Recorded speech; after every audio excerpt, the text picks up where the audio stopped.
রাজশাহীর চারঘাটের ঐতিহ্যবাহী খয়ের শিল্প আজ বিলুপ্তির দ্বারপ্রান্তে এসে পৌঁছেছে। বাংলাদেশের খয়ের উৎপাদনের একমাত্র প্রসিদ্ধ স্থান হল রাজশাহীর চারঘাট উপজেলা। প্রয়োজনীয় উপকরণের মূল্য বৃদ্ধি এবং চাহিদা অনুযায়ী খয়ের গাছের অভাবে একসময়ের জনপ্রিয় খয়ের শিল্প ধ্বংসের পথে। 4 থেকে 5 ঘন্টা উত্তপ্ত আগুনে মাটির হাঁড়িতে খয়ের টুকরো জ্বালানো হয়।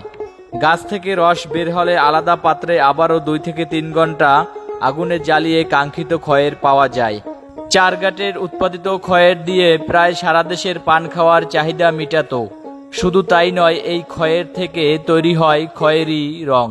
1947 সালের গোড়ার দিকে চারঘাটে খয়ের উৎপাদনের যাত্রা শুরু হয়। পার্শ্ববর্তী দেশ ভারতে এই খয়ের উৎপত্তির মূল স্থান। তৎকালীন সময়ে রাজশাহী চারঘাট থেকে পূর্ব পাকিস্তানের লাহোর, করাচি সহ বিভিন্ন শহরে খয়ের রপ্তানি হতো।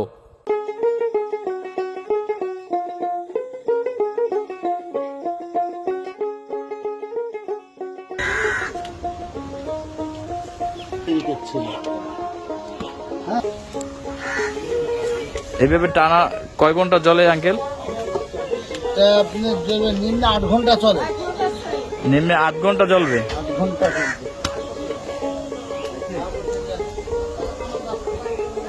এই এক একটা থেকে কতটুকু খয়ের বের হয়? এই যে এক একটা হাড়ি থেকে একটা হাড়ি, 8টা হাড়িতে 2 কেজি, 250 গ্রাম।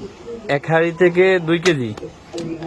এই যে 8টা হাড়ি 2 কেজি লাগে হবে। ও, এই 8টা হাড়ি থেকে 2 কেজি আসবে। এক কেজির দাম কত আঙ্কেল? 1 কেজি অরিজিনাল যে আপনি যে কষ্টটা নেনবে তো, ওই কষ্টার দাম প্রচুর টাকা। আর দিই 700-800 টাকা কেজি। তো বিলীন হয়ে যাচ্ছে নাকি? যে যে যে এটা আপনারা শিখছেন সেই আদিকাল অনেক থেকে? আগে আমার দাদা করেছে, আমার বাপ করেছে, আমরা করছি।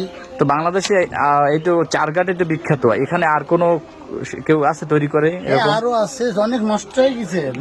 কয়জনে তৈরি করেন এখন বর্তমানে এই পেশাটা ধরে রেখেছেন কতজন? ওই পাড়াতে একজন করে, আপনার ওখানে আমার একটা অত ভাই করে। 5-6 জন ধরে রেখেছেন এখানে চারঘাটে। চারঘাটে।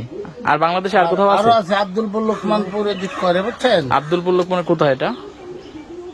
বাগাতে পাড়া, লালপুর বাগাতে পাড়া থানা। এতে? হ্যাঁ, রাজশাহী জেলায়। অনেক কমে গেছে, গাছ নাই। গাছ নাই। সরকার লাগাচ্ছে, বুঝছেন? এই গাছের সরকার পেশাটাকে ধরে রাখতে চাচ্ছে সরকার, তাই? আচ্ছা, এই গাছটার নাম কি আঙ্কেল? খয়েরের গাছ। খয়েরের গাছ। এই গাছের নামই খয়েরের গাছ। একটা গাছ খয়ের উৎপাদনের জন্য কত বয়সী লাগে? গাছ একটা তো থাকতে 40 বছর বয়স লাগবে। 40 বছর একটা গাছ বয়স লাগবে। হ্যাঁ, এখন 20 বছর 25 বছর বয়স হলে এরকম চিকনা হতো, সেখানে কেটে আসি এই কাজ করছে। ওই আমরা চারঘাটে বাজার ছিল, বুঝছেন? হ্যাঁ, ধ্বংস হয়ে গেছে। মানুষের দিন দিন আধুনিকতার জন্য আমাদের ঐতিহ্যবাহী পেশাগুলোকে এখন আমরা হারিয়ে ফেলছি।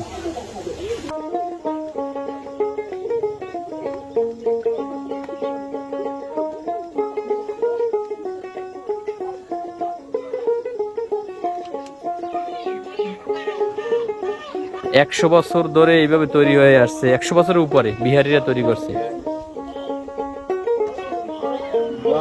তো নাইলে আরো চলতো, কিন্তু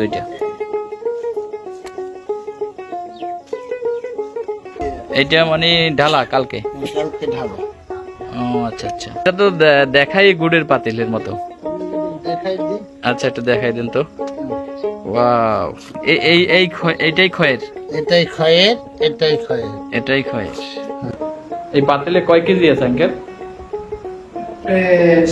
37-38 কেজি।